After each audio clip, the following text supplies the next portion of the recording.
تو پھر میں سرکار دی گلاں کرنا.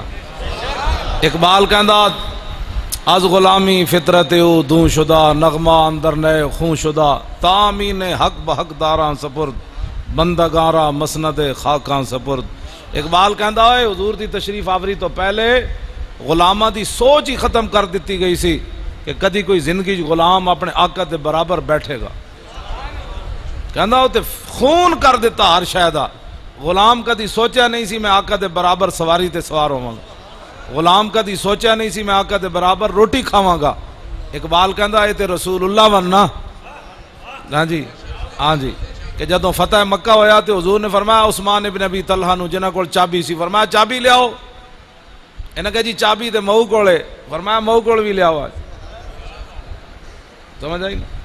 ہجرت تو پہلے حضور نے ایک دن چابی انہاں کو منگی سی کعبے دی. انہاں کہا جی چابی نہیں میں دینی. حضور نے فرمایا عثمان اے چابی ایک دن ساڑھے ہاتھے چ ہونی